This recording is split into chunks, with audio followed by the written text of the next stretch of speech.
La Thaïlande a doublé la France comme jamais. Je préfère être pauvre en Thaïlande que pauvre en France, c'est sûr. Mais quand je vois le coût de la vie en France, avec des familles dont les parents bossent à l'usine dans des jobs compliqués, qui te cassent en deux et qui à la fin du mois te laissent rien, ou le 10 du mois t'es à découvert, je comprends trop tellement que tu dis on l'attend en Thaïlande. Je pense que tu peux vivre à tous les budgets. Si t'as envie de claquer 1000 € par jour, tu peux les claquer sans aucun problème. Si t'as envie de claquer 50 € par jour, t'y arrives aussi. Si on regarde l'industrie du sexe à Bangkok, c'est 4 rues quoi. Ok, il y a 4 rues, il y a des bars, il y a des trucs de massage, mais tu te fais envenimer par un élapiné, donc n'importe quel cobra ou bongar ou serpent corail. Mec, là c'est chaud là. Là tu joues avec la mort. Plein de mes amis ont été mordus et là ça peut être vite une galère. Parce que ici ils te laissent mourir devant, ils te soignent pas. Tant qu'ils ont pas ta CB, ils te soignent pas. Là mon dernier gros serpent il y a quelques mois à Phaya Thai, donc en plein milieu de Bangkok, un gros python réticulé d'un peu plus de 4 mètres, 15 kilos, c'est un beau bébé tu vois. Et en pleine ville, ouais bien sûr. C'est sûr que quand tu vois certaines vidéos avec les regards fuyants des tigres et les mauvaises coordinations, ils ont l'air drogués. Mais si tu parles avec un veto, il va dire que c'est tellement dangereux de droguer un animal et de le mettre en contact avec un humain que si la dose de sédatif est pas la bonne ou si elle est trop forte ou pas assez, le tigre peut vraiment avoir des réactions qui sont incontrôlables. T'as 200 particuliers par exemple en Thaïlande qui ont une licence pour des lions, tu vois, des particuliers. T'as aussi une partie de la Thaïlande avec des gens qui n'arrivent pas à garder pied ici parce qu'ils vont pas soit être assez solides, soit avoir vécu des expériences qui quand t'arrives ici leur fucked up complètement le cerveau d'un coup. Bangkok c'est une ville, si vous n'êtes pas solide, il y en a plein qui perdent pied, plein. C'est une ville où il y a beaucoup de tentations, que ce soit au niveau de tout, de la drogue, de la nightlife, des discos. Ici vont trouver que c'est tellement facile, tellement machin, tac, on monte un moto-taxi sans casque, hop, on boit dans les petits bars à 4 h du mat sur le trottoir et ça coûte que dalle. Vraiment, si t'as des addictions ou si t'as des trucs,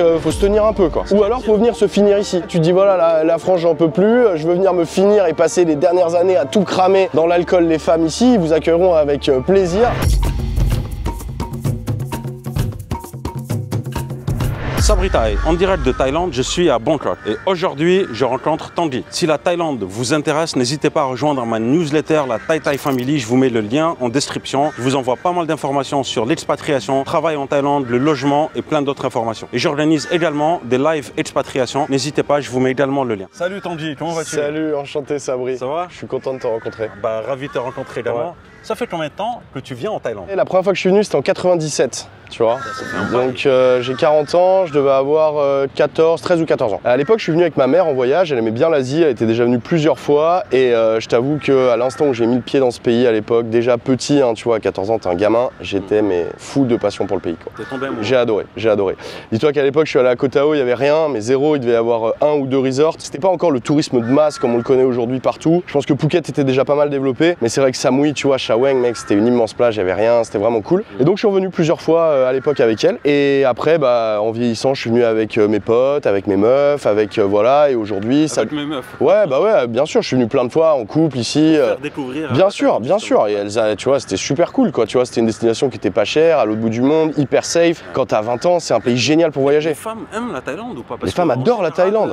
Ouais, moi toutes mes ex que j'ai amenées ici elles ont été conquises, elles sont toutes revenues plusieurs fois quoi, toutes, sans moi tu vois. Sans moi après. Alors pourquoi on a l'impression que c'est quand même un pays qui attire beaucoup d'hommes ici? Bah parce que je pense que les hommes seuls vont trouver un peu ce qu'ils viennent chercher, vont trouver des relations faciles et tout, mais je pense que ça c'est vraiment une toute petite partie de ce que propose la Thaïlande. Donc forcément si le mec il vient en couple et que le premier soir il l'amène à Koh Boy, c'est sûr que ça va pas bien se passer tu vois. Koh Boy, mais c'est quoi pour ceux qui connaissent pas? Koh Boy c'est un endroit avec des bars où vous pouvez trouver des bars, des filles, tout ce que vous voulez, de la nightlife et tout. Moi je peux te garantir que j'ai jamais vu cette facette là de la Thaïlande quand j'étais en couple ou quoi tu vois, tu fais des petites destinations, des trucs, des cools, tu te dis ah tiens ce shop de massage c'était un peu chelou, mais rien de tout ça quoi. Mais on a quand même un fossé culturel entre l'Europe, la France et la Thaïlande. Ouais. Et parfois on est quand même confronté à des incompréhensions, à des galères, etc. Ouais, mais je pense comme toutes les différences de culture, tu vois, et c'est vrai que où que t'ailles dans le monde, tu vas te confronter à des incompréhensions. Mais je trouve qu'ici les incompréhensions elles sont quand même facilement, tu peux vite les résoudre. Je veux dire les Thaïs ils parlent quand même correctement anglais dans les endroits touristiques. Tu sors des endroits touristiques c'est mort. Ce sont quand même des gens qui sont profondément gentils. Là tu t'éclates le pied dans la rue, tu t'éclates la tête, tout de suite un Thaï va venir t'aider et tout. C'est-à-dire que ce sont des gens qui sont quand même humainement beaucoup plus sociables et abordables je dirais qu'en Europe. Non moi franchement j'ai des souvenirs quand j'étais jeune, le paradis quoi. T'as eu des galères quand même parfois ou pas? J'ai eu des galères mais jamais rien de méchant. Je me suis retrouvé tu vois là quand tu me dis galère, je me souviens d'une fois on devait aller dans un resort à Khao Yai. J'avais booké le truc sur Booking, j'avais pris le train pour aller à la gare et j'arrive, il était 1 h du mat, il n'y avait aucun taxi, zéro tu vois. Donc impossible d'aller à mon resort qui était à genre 10 km. Un Thaï est venu me proposer de nous emmener. On est arrivé au resort, le resort était full éteint tu vois et en fait ils avaient oublié d'enlever la réservation Booking mais ils étaient fermés en fait. Donc j'ai dû aller chercher une chambre, trouver les clés à la réception, ouvrir, il y avait personne dans le resort. Me chercher la clé, trouver une clé qui correspond à la chambre, dormir dans la chambre. Le lendemain matin, on se réveille, la famille elle nous dit mais qu'est-ce que vous foutez là quoi. On leur dit mais les gars, votre service booking il est encore open. Donc ils sont excusés 1000 fois. J'ai jamais eu de grosses galères, jamais. Tu penses que les Thaïlandais font tout pour éviter les embrouilles ou pas? Je pense que les Thaïlandais font tout pour éviter les embrouilles, oui, mais je pense que si tu t'embrouilles avec un Thaïlandais, l'escalade va être beaucoup plus rapide qu'en Europe. C'est-à-dire que ouais, je pense que les Thaïlandais ils sont très soudés entre eux et que si tu te retrouves dans la rue par exemple à t'embrouiller avec un Thaï, beaucoup de Thaïs autour vont prendre parti dans l'embrouille pour le Thaï. Même s'ils ne sont pas au courant de. Même s'ils le connaissent même pas, ils s'en foutent. Je veux dire, Con Thai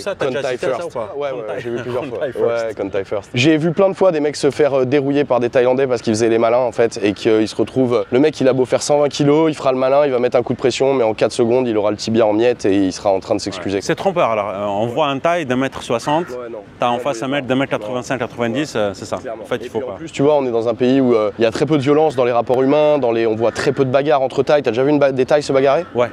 Ouais, j'ai déjà vu. C'est très rare. Voilà. J'ai dû voir une ou deux fois, tu vois. C'est vrai que dès qu'il y a de la violence, ça va tout de suite créer un espèce d'incident qui, ouais, non, ne vous embrouillez pas avec des Thaïs, vraiment. Faut pas s'embrouiller. Non. Puis de toute façon, pour s'embrouiller ici, il faut vraiment y aller, quoi. Tu vois, je veux dire, les gens, ils sont cool. Oui. Alors, je vais te dire, hein, honnêtement, moi, les seuls embrouilles que j'ai eu ici, c'est avec des étrangers.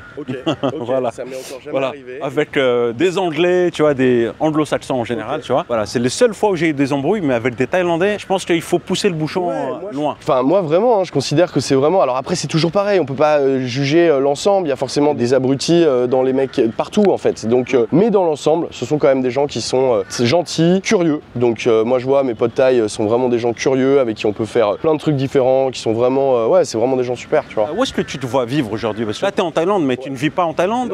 Non. Pour l'instant, je fais des allers-retours. Avant le Covid, je passais à près 3 mois par an ici. Bon, le Covid, je me suis arrêté pendant 3 ans et là, je reprends un petit rythme de croisière. Là, c'est le 2e mois que je passe ici, là, en un an. Je me vois bien vivre ici dans peu de temps, je pense dans moins d'1 an, je dirais. Et à un moment, je vais faire vraiment le grand saut et je vais basculer et venir vivre ici, tu vois. Tu ne veux plus vivre en France? Pas du tout. Moi, je crache pas du tout sur la France. Franchement, j'ai une vie de rêve.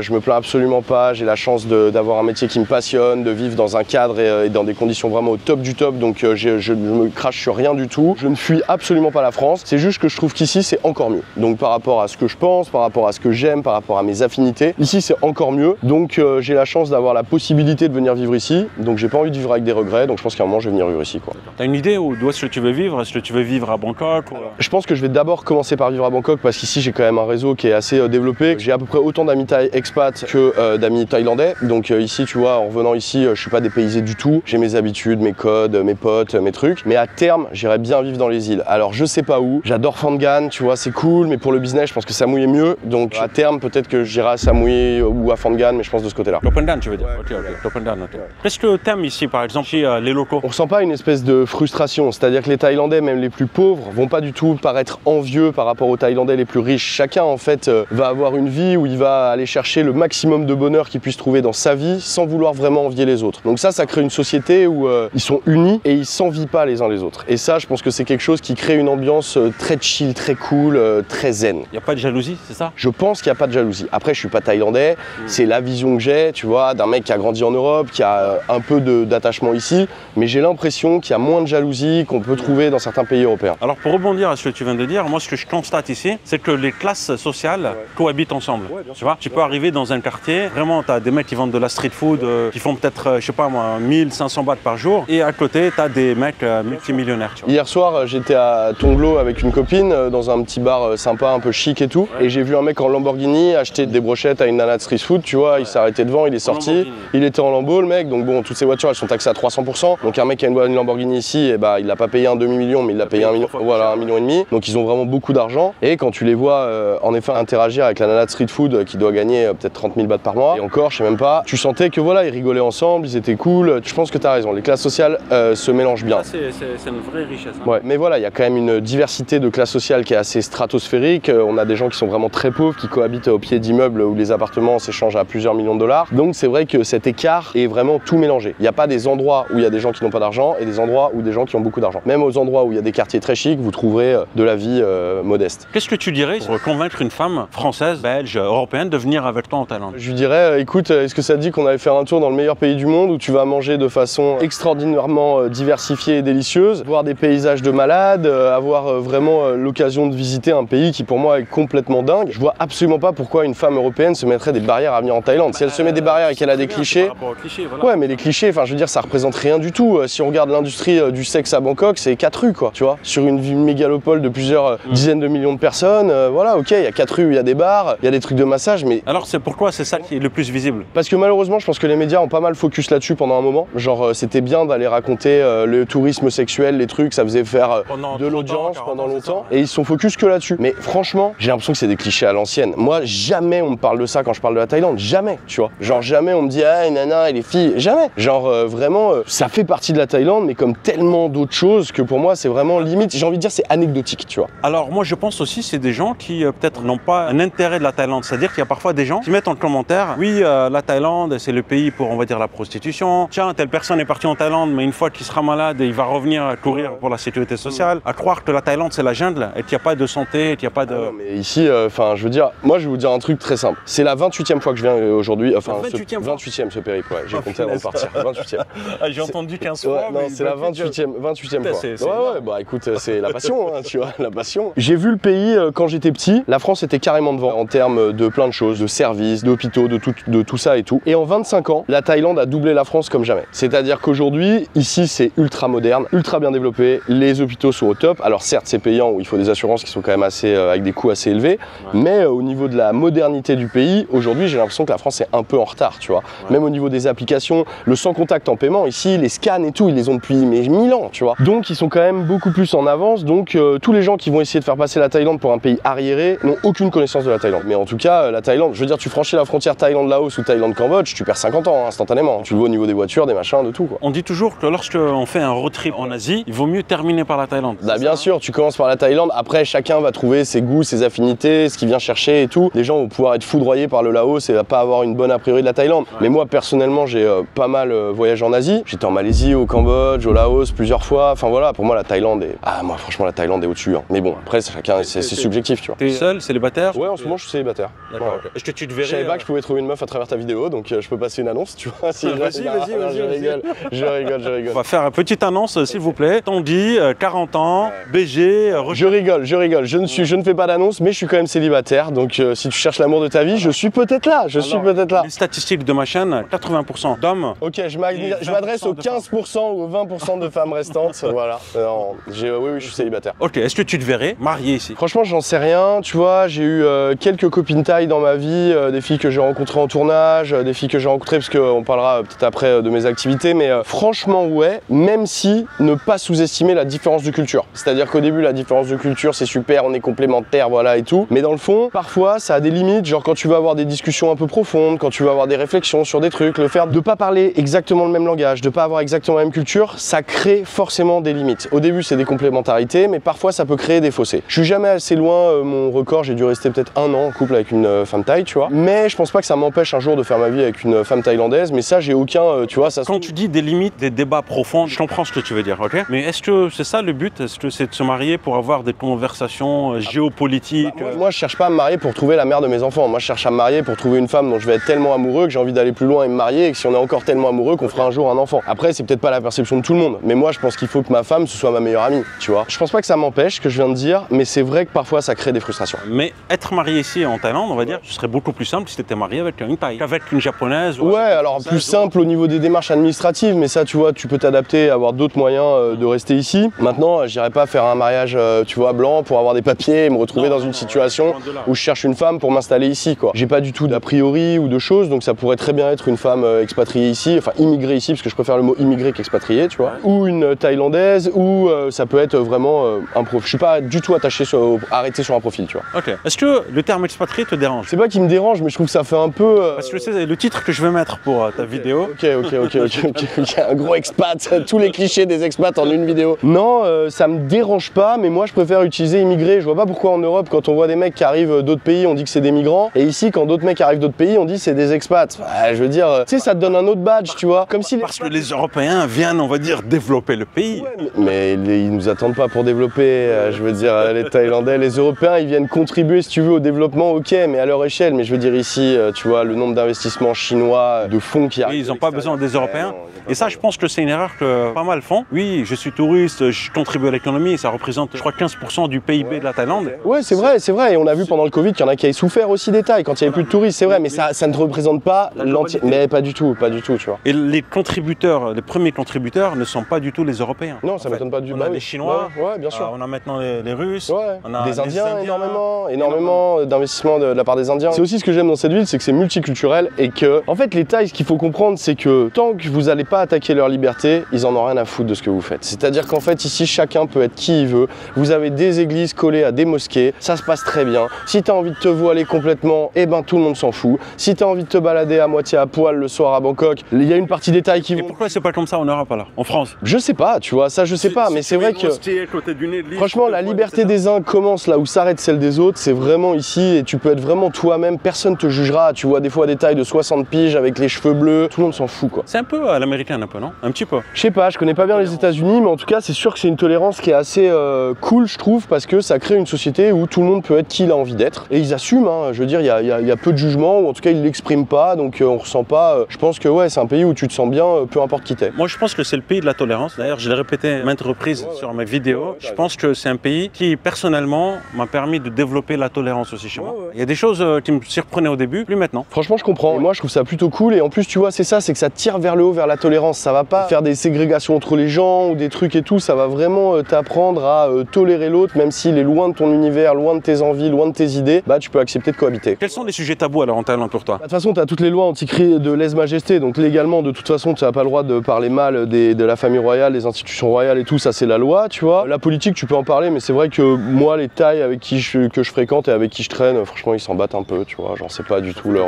Ouais, non, oui, ils s'en foutent un petit peu. Après, de toute façon, c'est vrai que c'est un pays où quand tu regardes les news, il n'y a pas beaucoup de news sur l'international, ils sont quand même assez centrés sur eux-mêmes, hein. Donc du coup, c'est un pays où ce qui se passe ailleurs, ça les intéresse pas beaucoup, quoi. Est-ce que ça te choque que parfois, lorsque tu t'adresses à des Thaïs, on dit parfois qu'ils n'ont pas... J'entends souvent, alors je suis le messager, hein. Vas-y. Ok. Vas-y, tu transmets je suis le messager, je transmets la parole. Non. Oui, ils n'ont pas d'éducation, ils n'ont pas de connaissances historiques sur la guerre mondiale. Ils ne connaissent pas qui est John Kennedy, Michael Jackson. Déjà, je m'en suis jamais trop rendu compte, vraiment. Et d'un autre, personnellement, je m'en tape dans le sens où moi, ce que j'apprécie chez les gens, c'est plus l'intelligence émotionnelle. C'est-à-dire avoir quelqu'un avec qui tu vas fitter, qui va s'intéresser à toi, qui va être curieux, avec qui tu vas échanger, avec qui tu vas passer un bon moment. Savoir qu'il est agrégé de philo et qu'il peut me sortir toutes les dates, la mort des rois de France, tu vois, ou enfin agrégé d'histoire, il me sortir, franchement, j'en ai rien à battre, tu vois. Et il m'impressionnera pas avec ça et je me dirai pas waouh, il est impressionnant. Après, je sais que ça peut marcher sur plein d'autres humains et qu'il y a plein d'autres humains qui vont dire waouh, qu'est-ce qu'il est impressionnant, quel savoir il a. Moi, je préfère quelqu'un de sympa avec qui je vais échanger. Et je pense qu'on peut apprendre de tout le monde et qu'en Thaïlande, tu peux vraiment échanger et apprendre de tout le monde. De la vendeuse de brochettes au tout le monde. Je suis d'accord avec toi, je rejoins parfaitement, tu l'as bien résumé. Et le mot, c'était intelligence émotionnelle. Voilà, et ce que je pourrais rajouter aussi, on pourrait aussi poser la question à la personne qui répond comme ça, aux Français par exemple, qui n'a peut-être pas aussi la même notion d'histoire de la Birmanie, de Sukhothai, de Ayutthaya, voilà, etc. De Thaïlande, bien sûr, les guerres que la Thaïlande a fait à l'époque. Enfin, je veux dire, il y a aussi une énorme culture ici et tu le vois, tu vois. C'est une question de référentiel, à mon avis.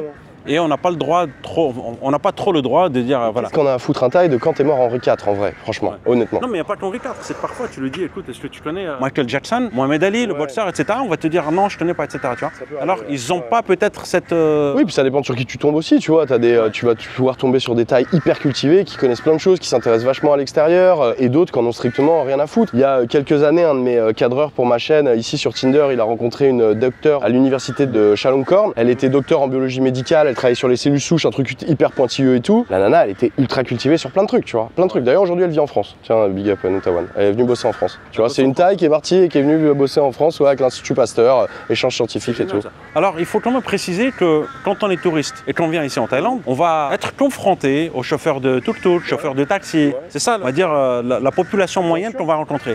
Mais on n'est absolument pas confronté aux avocats, aux architectes, aux ingénieurs, aux médecins. T'es en vacances ici 2 semaines, t'as ton tour à faire, Bangkok, Chiang Mai, Samui, les îles, et on rentre vite, donc déjà t'as pas le temps. Est-ce qu'un touriste chinois ou japonais, il va être confronté à un comptable ou un, tu vois, il va être confronté à son chauffeur de bus, au magasin où il va acheter. Et donc, on se permet de juger parfois, de résumer le pays. Ah, tiens, c'est la Thaïlande, c'est ça, ok. Voilà. La population moyenne, ils parlent pas anglais, ils parlent moyen. Voilà. Je suis sûr que là, on va dans n'importe quel coin touristique, on prend 10 Thaïs, on va en France, dans le coin touristique, on prend 10 Français. Les Thaïs parlent mieux anglais que les Français. Je suis sûr, je suis sûr. Ah, je suis sûr, je suis sûr. Oh merde, je crois que je me suis fait chier dessus. Ah, j'ai été baptisé, regarde Sabri. J'ai été baptisé. Je suis un mec de la nature, moi. Non, je suis en train de nettoyer le petit baptême que j'ai eu. Hop là, nickel. J'aimerais juste parler des hôpitaux aussi. La phrase que j'entends assez régulièrement en commentaire en dessous de mes vidéos, c'est « Oui, il est parti en Thaïlande, il kiffe sa vie, mais le jour où il a un pépin de santé, il va revenir ici. » Écoute, je pense que ça dépend de tes moyens, tu vois. C'est sûr que quelqu'un qui se retrouve avec un gros pépin de santé, qui va avoir un service gratuit en France et il va rentrer en France. Maintenant, s'il est bien assuré ici, tu vois, ici, les assurances avec les différents tiers des hôpitaux, en fonction de ce que tu payes, tu vas être affecté dans différentes gammes d'hôpitaux. Si tu es en tier 1 ou en tier 2, tu arrives dans des hôpitaux qui sont hallucinants, mais hallucinants en termes déjà de médecine, mais aussi de confort, de service. Donc si tu as une bonne assurance et que tu vis ici, à moins qu'il t'arrive un énorme pet et que tu ne sois pas couvert avant, tu seras très bien soigné aussi ici. Ils débauchent énormément de médecins japonais, énormément de très bons médecins de à peu près partout en Asie. T'as les meilleurs hôpitaux ici en fait. Et il y a des hôpitaux, ils sont hallucinants. Enfin, tu dirais des hôtels 5 étoiles, vraiment incroyables. Maintenant, il faut être bien assuré. C'est sûr que le touriste qui n'a pas prévu le coup, qui se fait cracher en scout à Samui, qui se retrouve avec une jambe à devoir mettre des broches, des trucs, s'il n'a pas l'assurance, là, ça peut être vite une galère. Parce qu'ici, ils te laissent mourir devant, ils te soignent pas. Tu vois, et tant que t'as pas payé, enfin, ils espèrent pas mourir, mais tant qu'ils n'ont pas ta CB, ils te soignent pas. Mais t'as les meilleurs hôpitaux. Ah, les meilleurs hôpitaux. Et même, tu vois, exemple débile. Avant de partir, je me suis rendu compte que j'avais une carie. Ok, j'ai appelé le dentiste à côté de chez moi, tac, il m'a demandé 1 mois d'attente. Donc je dis putain, 1 mois quoi, tellement il était booké le mec. Je suis arrivé ici, tu vas dans. Il y a beaucoup de cliniques de dentistes partout, tu vois. Ouais. T'arrives, hier je demande un devis, elle regarde et tout, et je dis vous pouvez me faire ça quand? Et elle me dit bah maintenant. Et je dis ok, bon bah vas-y. Tu devais aller au dentiste en France, te faire soigner, tu te fais soigner ici. Là j'ai rendez-vous, j'y vais la semaine prochaine du coup, parce qu'hier je pouvais pas enchaîner. Tu l'as pas fait en France. Non, je le fais pas en France, je le fais ici, ça va me coûter 2150 bahts pour 2 dents avec des caries. Voilà. Ok, alors que t'as la sécu sociale avant. J'ai la sécu, mais là ça me coûte 60 balles, tu vois, ça me coûte 60 €. La clinique elle est top, la dentiste elle est super. J'ai un pote qui s'est fait. Quoi, la clinique C'est dans le petit mall Times Square sur Sukhumvit au 3e étage. Dental Clinic, franchement c'est top. Bon, t'es satisfait alors? Franchement, on verra, tu vois, ça se trouve, je me promets, je le croiserai, je dirai, oh putain, il y aura dû aller en France. Mais pour l'instant, en tout cas, sur le papier, ça avait l'air top. Ouais. Alors, parlons du coût de la vie. Ouais. Le coût de la vie, t'arrives à vivre avec combien ici par mois? Je pense que tu peux vivre à tous les budgets. Si t'as envie de claquer 1000 € par jour, tu peux les claquer sans aucun problème. Si t'as envie de claquer 50 € par jour, tu y arrives aussi. T'auras pas le même service de confort. Moi, on va dire que là, en ce moment, je suis à l'hôtel en ce moment parce que je suis à Bangkok et je travaille sur des projets que je suis en train de développer. Donc, je suis dans un hôtel, j'ai une chambre plutôt cool, seuil 8, tu vois, sur Sukhumvit. Ouais. Je paye 100 € ma chambre par nuit, tu vois, j'ai un truc 100 € par nuit, tu vois. J'ai 45 mètres carrés, salon et tout. Tu es high level. Non, c'est juste que. Non, franchement, pas du tout, tu vois, mais en fait, c'est central, j'aime bien l'endroit, je reste pas longtemps là, donc je me suis mis un budget cool. 45 mètres carrés, petit salon, petite chambre, tu vois, jolie vue, sympa sur les buildings à Bangkok, tu vois. Attends, mais c'est en euros, c'est quoi? C'est 4000 bahts en fait? Je croyais 3006, je crois, tu vois, donc un peu moins. Ouais, ça doit faire un peu moins. Quand tu le dis en euros, ouais, ça sonne. Ça doit être 3600 bahts, je paye la nuit. 3600 bahts, je veux dire, pour avoir un truc bien correct. Franchement, c'est correct, c'est cool, la rue, il n'y a pas du bruit jusqu'à 4 du mat, tu vois, parce que ça, 11 ou quoi, là, t'as intérêt d'aimer faire la fête, hein, parce que c'est vrai que les hôtels, y a du bruit forcément. Donc je suis bien, je paye ça. Après, je trouve que la Thaïlande. C'est la haute saison aussi. Hein. C'est la haute saison en plus. Ouais. Et là, par exemple, c'est le nouvel an chinois dans quelques jours, donc ils sont tous full les hôtels à fond. Je pense que le coût de la vie ici, il y en a vraiment pour tout le monde. C'est-à-dire qu'on peut vraiment manger pour pas cher, se déplacer pour pas cher, se loger pour pas cher. Et si tu as envie d'avoir une vie où tu veux dépenser du blé parce que tu as de l'argent et que tu veux faire du luxe, t'es au paradis ici aussi. Il y en a pour tout le monde. Tu peux acheter des fromages à 15 €. Tu penses que tu vivrais avec combien ici en Thaïlande? On va dire que je pense que pour vivre correctement bien dans Bangkok, parce que si tu vis au fin fond de l'Isan, forcément ce sera moins cher que si tu vis à Samui ou à Bangkok, tu vois, forcément. Mais on va dire que pour une vie en ville à Bangkok, sachant que moi je sors pas trop, tu vois, j'ai pas non plus une nightlife de ouf et tout, je pense qu'avec entre 1500 et 2000 € tu vis, tu vois. 1500 et 2000 €? Ouais, tu vis. Mais c'est pas la folie. Si t'as envie d'avoir une vie où tu vas boire des verres sur les super beaux rooftops, si tu veux te déplacer que en taxi ou en moto-taxi, que tu veux t'acheter des fringues dans les malls, des trucs et tout, ça monte très très vite. Toi, t'es plus du style 1500. Moi, je pense qu'entre 1500 et 2000 tu vis, tu vois. Okay. Je pense, tu vois. Je pense. Mais après, les maisons, ça va, c'est pas très cher, tu vois. Genre les condos, c'est pas très cher. Tu peux trouver un appart vraiment cool. Entre 400 et 700 € par mois, t'as un appart qui peut être vraiment cool, tu vois. Ouais. Genre là, j'ai un pote qui a un condo à louer, qui est à lui, là, il cherchait un locataire. 100 mètres carrés, 2 chambres, grand salon, vue des deux côtés, dans une haute tour à Bangkok. Il loue ça 1000 € par mois pour 100 mètres carrés. Ouais, c'est pas mal. Tu vois, c'est pas mal. Donc tu peux. C'est sûr que si on compare à Paris, bon bah forcément c'est moins cher. Après, si on compare à Lagos au Nigeria, les gens vont dire c'est hors de prix, tu vois. Est-ce que tu envisages d'acheter toi ici ou juste de louer? Déjà moi dans la vie en France je suis pas trop dans les délires d'investissement immobilier et tout, donc ici ce sera pas du tout ma priorité, tu vois. Moi je vais ici me trouver une maison, j'aimerais bien me trouver une baraque soit vers Chatuchak, Hari, vers dans ce coin là, soit vers Bangna aussi, je trouve que c'est pas mal. Et je vais me trouver une maison, un jardin et vivre tranquille, mes animaux, ma vie. Mais toi c'est plus Bangkok qui t'intéresse en fait. Bah en fait tu vois je suis quand même allé dans pas mal d'endroits, de par mes activités je vais pas mal me promener dans les parcs nationaux, dans la jungle, dans les endroits comme ça. Ouais. Donc j'ai pas mal bourlingué quand même partout en Thaïlande. J'irais bien à Khon Kaen voir le village des cobras royaux là. Alors c'est quoi, t'es passionné des cobras ou quoi? Parce que en fait toi je t'ai connu par rapport à ton amour des animaux. Ouais en fait à la base en France je suis youtubeur, j'ai une chaîne YouTube qui s'appelle Toupette. Donc c'est une chaîne sur les animaux de compagnie, mais on est plus spécialisé sur les poissons, l'aquariophilie et les reptiles. Aujourd'hui on a un peu moins de 700 000 abonnés, on sort une vidéo toutes les semaines, ça marche bien, on est super contents, ça fait des années qu'on fait ça. Et du coup j'ai été beaucoup amené à tourner ici, parce qu'ici ils sont à fond dans les animaux de compagnie, mais à fond, genre nous on est là, eux ils sont là quoi. Donc moi j'étais fasciné et passionné, donc du coup bah, j'ai pas mal de potes qui sont là-dedans, donc je passe mon temps à aller en ferme d'élevage de poissons d'aquarium. Mais ma passion vraiment c'est le herping, c'est d'aller chercher des serpents pour les photographier et les relâcher. Donc ici j'ai tout un... C'est-à-dire que tu captures des serpents aussi hein? Ouais, on les prend en photo et on les relâche, tu vois, comme voilà. Donc c'est dangereux ça non? Ça peut être dangereux, mais si tu connais l'animal et si tu sais l'appréhender, tu minimises carrément les risques, tu vois. Mais ici un de mes meilleurs potes thaïlandais, c'est un éleveur de cobras en plein Bangkok, il a une dizaine de cobras royaux adultes, il est très connu sur Instagram, dans le milieu toute la planète le connaît. Et donc ensemble on va souvent le soir dans Bangkok chercher des animaux et on trouve des gros pitons, des cobras, tu vois, on trouve quand même pas mal de bêtes parce que ici c'est quand même une mégalopole qui a su conserver la nature au centre de la mégalopole et que vous pouvez très bien... C'est un super point là que tu viens de... On constate qu'à Bangkok, il y a du béton mais il y a aussi beaucoup de verdure en fait. Il y a de la verdure, il y a surtout beaucoup d'animaux parce que comme la ville est construite sur l'eau, tout est relié par des canaux et ces animaux ils voyagent pas mal par les canaux, les serpents, les varans, les trucs comme ça. Donc en fait ça leur permet vraiment de se retrouver et là par exemple dans ce parc on pourrait très bien trouver un python de 3-4 mètres ce soir sans aucun souci. Ah ouais, tu vois, ouais, sans problème. Là mon dernier gros serpent il y a quelques mois à Phai Thai, donc en plein milieu de Bangkok, un gros python réticulé d'un peu plus de 4 mètres, 15 kilos, c'est un beau bébé tu vois. Et en pleine ville, ouais bien sûr, en pleine ville. Ouais on l'a attrapé, mais bien sûr ouais, j'ai les vidéos, mais je t'enverrai les vidéos tu verras. Et je les mette, bien sûr, donc ça j'adore, tu vois, la nuit moi à Bangkok je kiffe. Hier soir on était à Bang Krachao par exemple qui était vraiment super, qui est le poumon vert de Bangkok, on a trouvé plein de serpents. Moi j'adore me balader la nuit, les Thaïs ils kiffent aussi. Attends, tu peux pas me dire serpent comme ça, mais c'est dangereux ou c'est pas dangereux? Mais ça peut être dangereux quand on attrape un cobra thaïlandais par exemple, un Ajakausia, s'il t'envenime, oui c'est très dangereux. Après quand t'as de l'expérience, moi j'élève des serpents depuis que je suis tout petit, donc j'ai l'expérience, donc on minimise les risques, mais je peux pas te dire que quand... Tu t'es déjà fait mordre? Je me suis jamais fait mordre par une espèce venimeuse, jamais, mais heureusement. Mais plein de mes amis ont été mordus et ça va, ils s'en sont sortis. Si tu te fais mordre, qu'est-ce que tu ferais? Ah bah je vais à l'hosto tout de suite, hein, tu vois, tu te fais envenimer par un cobra, mec, t'es mis sur, tu vas en réanimation, hein, c'est vénère, hein, c'est pas... Après si tu te fais attraper par une petite vipère, les Trimeresurus et tout, ça va aller, au pire ça va nécroser un peu et tu perdras une partie de ton doigt, tu vois, au pire. Mais tu te fais envenimer par un élapidé, donc n'importe quel cobra ou bongar ou serpent corail, mec là c'est chaud là, là tu joues avec la mort. Et ouais, tu meurs en combien de temps alors? Ça dépend de toi en fait, si tu veux, il y a des gens ils vont être allergiques aux abeilles, ils vont mourir d'une piqûre d'abeille, il y en a d'autres ils vont s'en sortir d'une piqûre de cobra royal, tu vois, d'une morsure pardon. Je préfère mourir d'un serpent que d'une abeille. On va dire il est mort avec un cobra royal.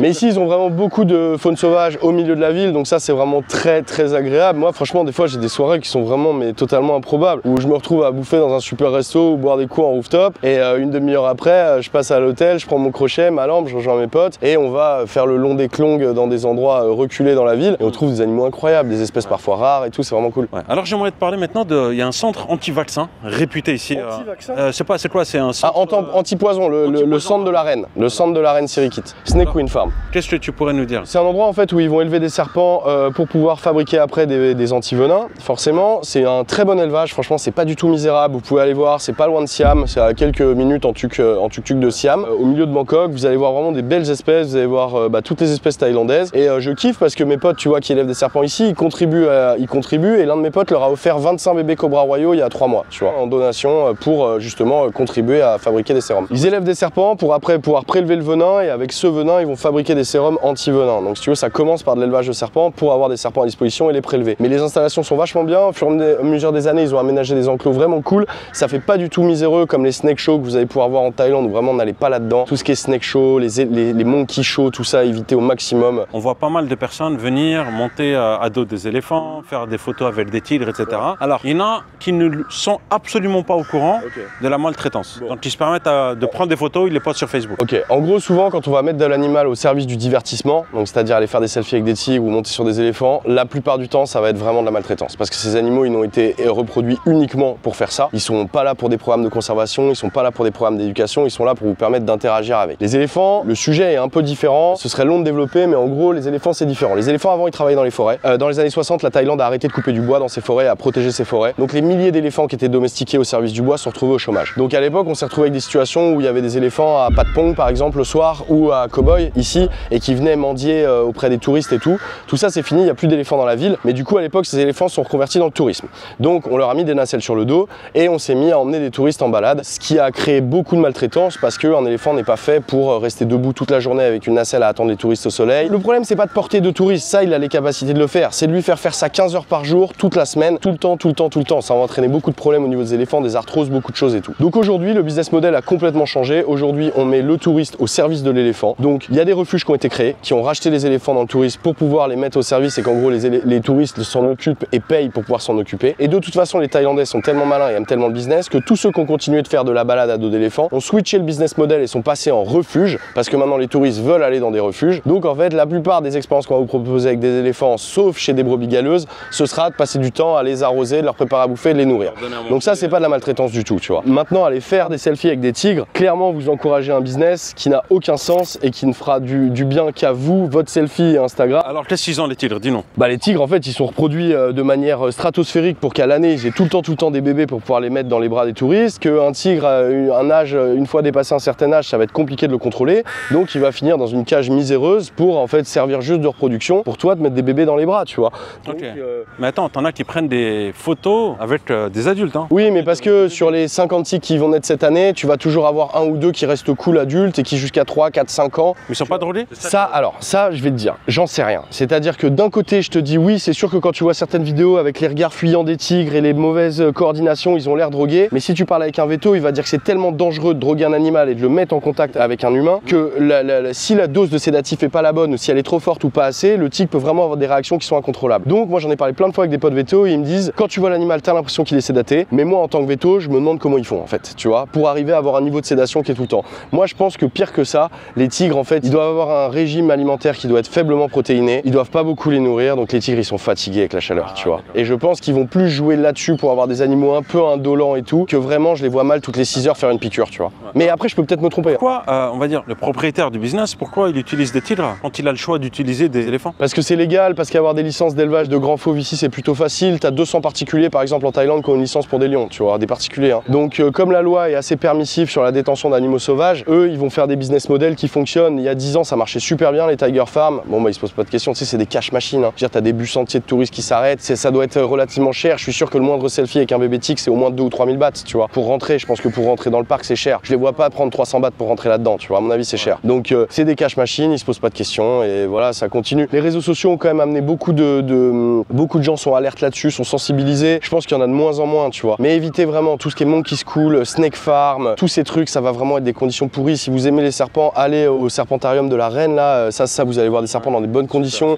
Si vous voulez voir des éléphants, allez dans des refuges. Si vous voulez voir des tigres, il y a des beaux zoos en Thaïlande. Khao Keu Open Zoo est vraiment un beau parc. Vous pouvez aller voir le zoo de Chiang Mai est pas mal. Il y a des zoos bien, mais évitez d'aller dans les Tiger Farm, dans tous ces trucs, c'est pourri, quoi. Donc ça, c'est des conseils un peu pour les touristes et ceux qui voudraient s'installer aussi. Est-ce que tu aurais des conseils pour quelqu'un qui aimerait s'installer en Thaïlande? Déjà, comprends le pays. C'est-à-dire que moi, souvent sur ta chaîne, je vois des profils de gens qui sont venus et qui ont tout plaqué au bout de leur 2e ou 3e voyage. Personnellement, ça me sidère. Non, mais attends, il y en a qui ont tout plaqué avant leur premier voyage aussi. Alors eux, c'est... Mais franchement, j'ai du respect parce que je me dis, ils ont vraiment un... Mais c'est des gamblers, c'est des mecs qui jouent, ils mettent all-in sur leur vie et ils bougent en Thaïlande et bah parfois ça passe et je pense que pas tout le temps malheureusement. Mais moi, je pense que pour s'installer ici, déjà, il faut s'intéresser au pays. Il faut rencontrer des Thaïlandais, discuter un peu avec eux, essayer d'apprendre la langue, tu vois. Genre, franchement, quand tu parles thaï, ça t'ouvre tellement de portes, quoi. Je veux dire, eux, ils kiffent, ils aiment trop voir des pharangs parler thaï, ils vont t'aider, ils vont te reprendre. Par exemple, tu vois, tous les gens qui se font arnaquer avec les tuk-tuk, avec ce genre de trucs, dès que t'arrives et que tu lui demandes un prix en thaï, mais il va essayer de te banane, mais beaucoup moins que si t'arrives et il te demande si c'est ton premier séjour en Thaïlande, oui, et tu veux faire quoi? Ah, je veux aller au... Est-ce que tu penses qu'un Thaïlandais peut capter tout de suite si quelqu'un a l'habitude, on va dire, si c'est ton premier voyage ou pas? Bien sûr. Bah oui, déjà, si tu l'abordes en thaïlandais, si tu lui parles thaï, déjà, il va se dire, ok, lui, il est déjà venu ici, tu vois. Et ça dépend de ton ton et de ton accent. C'est sûr que si t'arrives et que tu lui envoies un Savaticap, il va se dire, ok, il a pris ça dans l'avion. Il faut éviter de porter le t-shirt 7-Eleven. Oui, voilà, et le full pack avec le pantalon éléphant et tout, tu vois. Mais bon, après, les scams, franchement, ils sont pas non plus immenses. Les gens, ils disent ah je me suis fait avoir par un tuk-tuk, ça m'a coûté 30 € à la fin de la journée. Bah mais vous êtes resté combien de temps ensemble? Bah 4 heures parce qu'il m'a emmené dans des magasins, des trucs, mais t'as acheté? Non, bah il a pas eu de com. À la fin il a voulu 30 balles, le mec il a quand même passé 4 heures avec les touristes. C'est de l'arnaque, mais c'est de la gentille arnaque, tu vois. C'est pas, tu vas pas te faire vraiment avoir. C'est un pays qui est très safe, tu vois. C'est un pays qui est extrêmement safe. Pour vous donner un exemple, cet après-midi je suis allé découvrir la tour dans laquelle il y a tout le commerce des pierres précieuses parce que j'ai un ami qui est gémologue ici et j'y connais rien et il m'a dit viens je te montre mon univers. J'ai vu des milliards de battes de pierre, des émeraudes à 50 000 $. Il n'y avait pas un seul garde armé, rien, pas un mec de sécu. Les stands ils sont en verre, les shops c'est des portes en verre. C'est dingue. Je veux dire, il y a très peu de petites délinquances, il y a très peu de sacs arrachés, il y a très peu d'agressions, mais vraiment très peu. Les femmes ici elles se sentent en sécurité totale. Une femme seule peut voyager sans aucun souci. Les mecs qui vont l'embrouiller ce seront des étrangers qui seront en vacances ici. Une femme peut sortir à 2, 3, 4 heures du matin. Même éméchée, hein. Même si elle a bu un petit coup et qu'elle est un peu... Peu importe la tenue vestimentaire aussi. Franchement ouais, il y a très peu d'agressions. Et si jamais une femme se faisait par exemple agresser dans un endroit où il y aurait des Thaïlandais et tout, je mets ma main à couper que les Thaïs interviendront et la laisseront jamais se faire embrouiller, jamais.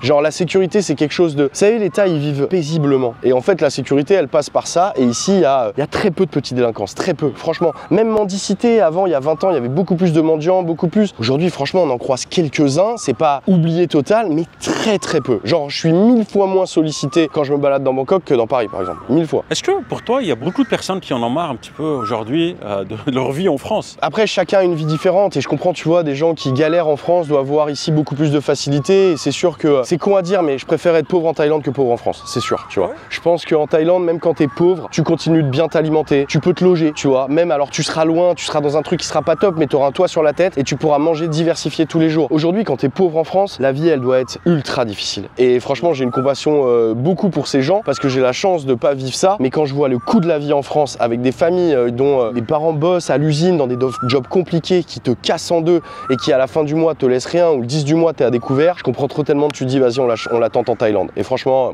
je pense qu'à leur place je ferais pareil. Mais il y a aussi peut-être des problèmes de taxes, d'entrepreneuriat, d'impôts. On n'a rien sans rien, donc c'est sûr que la France, c'est sûr que t'es surtaxé, mais en même temps, tu vois, il y a aussi beaucoup de gens qui vivent très bien en France. Donc en fait, je pense que partout tu trouveras des exemples de gens qui sont un peu les oubliés du système, tu vois, et ne bénéficient. Mais je pense pas qu'il y ait une catégorie, je pense qu'aujourd'hui ça concerne tout le monde. Tout le monde. Je pense que t'as raison, je pense que tout le monde subit l'inflation. Maintenant, les gens qui ont des salaires. Mais tu sais, j'ai des médecins qui sont passés sur ma chaîne. J'ai vraiment toutes les classes qui sont passées sur la chaîne. J'ai l'impression que tout le monde se plaint. Riche comme moins riche. Moi, j'aime pas me plaindre. Donc, tu vois, à la base, je suis pas dans la complainte. C'est quelque chose, je vois toujours le verre rempli. Tu vois, j'aime bien, je suis quelqu'un de très positif. Donc, c'est vrai que j'ai cette nature. Mais c'est vrai que j'ai des potes qui galèrent. J'ai des potes qui galèrent, c'est compliqué. Les taxes, les machins, l'arrivée. En tout cas, c'est triste à dire, mais la plupart de mes potes qui ont des enfants aujourd'hui ne peuvent pas offrir à leurs enfants le niveau de vie qu'ils ont eu eux-mêmes quand ils étaient gamins. Tu vois, c'est-à-dire qu'ils se disent putain, mon gosse, il a 5 ans. Moi, à 5 ans, avec mon père, je vivais dans tel endroit, il avait telle bagnole, tel truc. Aujourd'hui, quand on regarde le constat, c'est plus difficile, tu vois. La vie en Thaïlande est la vie de rêve. Alors, je pense que ça dépend des gens, mais personnellement, je pense que c'est la vie de rêve avec un R majuscule où tu peux pas regarder aussi haut pour voir la taille de mon majuscule du mot rêve, tu vois. Mais parce que c'est comme ça, moi ici j'ai tous les animaux, j'ai mes potes, il fait chaud,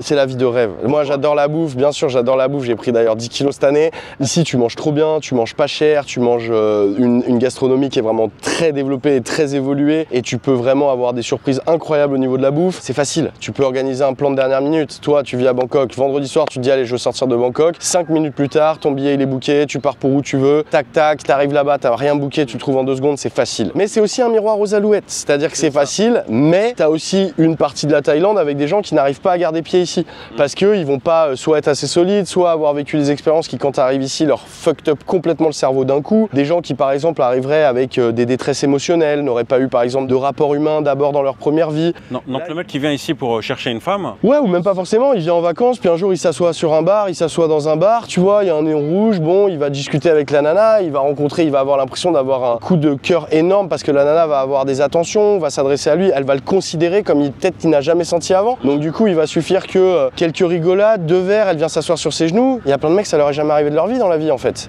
Et donc ils arrivent ici, ils se disent mais en fait c'est la femme de ma vie. Donc je pense que pour être ici, il faut être solide. C'est quand même une vie où c'est une ville où il y a beaucoup de tentations, que ce soit au niveau de tout, de la drogue, de la nightlife, des discos, de tout. C'est une ville, Bangkok, c'est une ville, si vous n'êtes pas solide, il y en a plein qui perdent pied, plein. Et donc il faut arriver ici en sachant ce qu'on vient chercher et en se mettant quand même, je pense, des limites. Parce que si quelqu'un arrive en se disant ouais c'est parti, c'est nos limites, ma deuxième vie, ça peut vite partir ici. Est-ce que toi, t'as des côtés fragiles ou pas? Est-ce que t'as un côté fragile? Franchement, non. Genre, moi, la night...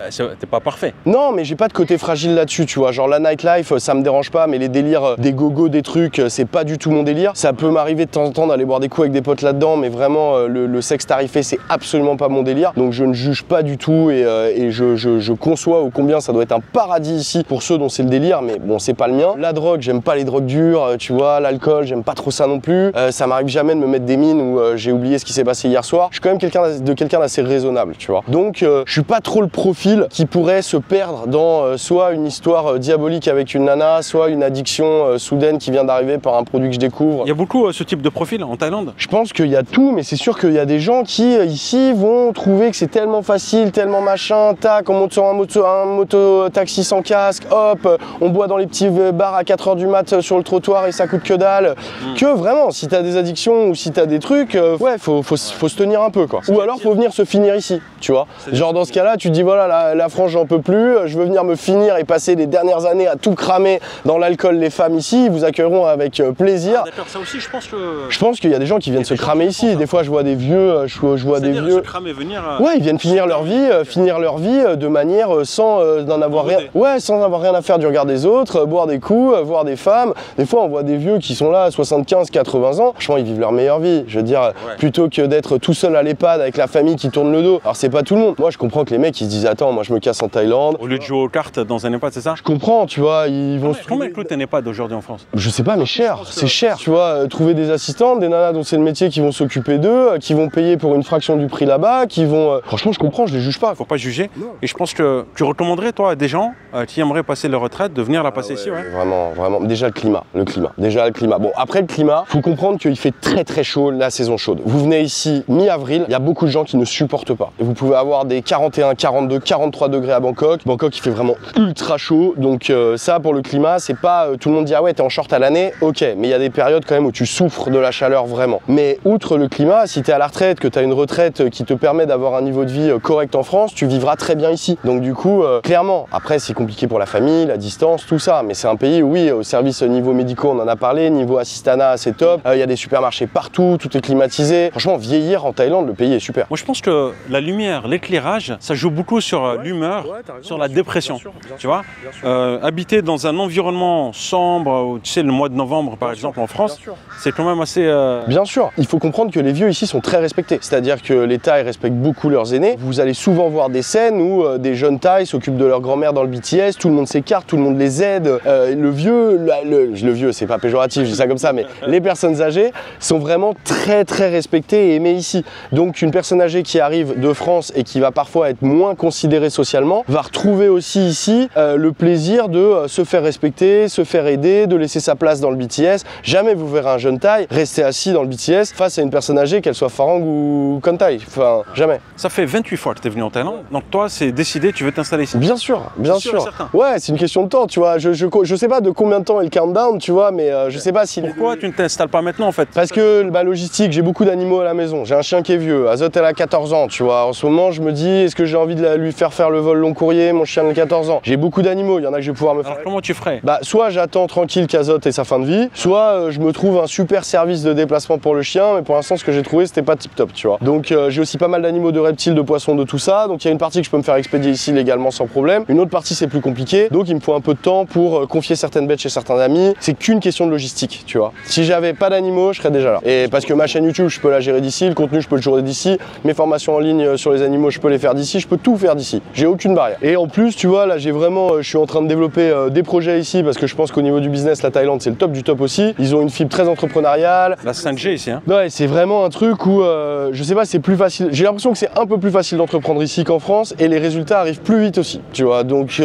ici, si vous voulez monter des business, il faut connaître le pays. Vous pouvez pas débarquer avec une idée sans connaître personne, ni rien et tout. Mais si vous connaissez le pays, que vous avez des contacts, que vous le sentez, foncez, vraiment. Il faut prendre son temps quand même, hein, parce que parfois, le fait de se précipiter, Rien n'est bon dans la vie quand tu te précipites. Mais ce que je veux dire, c'est que si tu sens que tu as assez de base solide ici et que tu hésites, à un moment, il faut se lancer. Et je pense que ici est un pays super pour l'entrepreneuriat. Maintenant, il faut savoir faire aussi quelque chose qu'on maîtrise et qu'on connaît. Quand je vois des gens qui débarquent ici, qui ouvrent des bars alors qu'ils n'ont aucune expérience dans l'industrie du bar, de la restauration et tout, moi je leur dis chapeau les gars. Et moi perso, demain tu me demandes d'ouvrir un bar, je suis bien emmerdé, tu vois. Alors que demain tu me demandes d'ouvrir un business autour des animaux, autour de ça, avec pas de problème. C'est ta zone de confort. Bien sûr, et je pense que chacun chacun devrait développer ça. Le mieux, c'est d'arriver ici avec un job online, c'est sûr. Si tu arrives ici avec des revenus qui soient soit passifs, soit avec des revenus internet, c'est sûr que c'est plus facile. Demain, tu vas te faire employer dans une société taille, tu vas gagner 30, 40, 50 000 bahts par mois, tu vas bosser comme un chien, tu vas avoir 12 jours de vacances par an, tu vois, un jour off par semaine, c'est difficile, tu vois. Je veux dire, les tailles, c'est des charbonneurs, hein, c'est pas des gens, ils travaillent.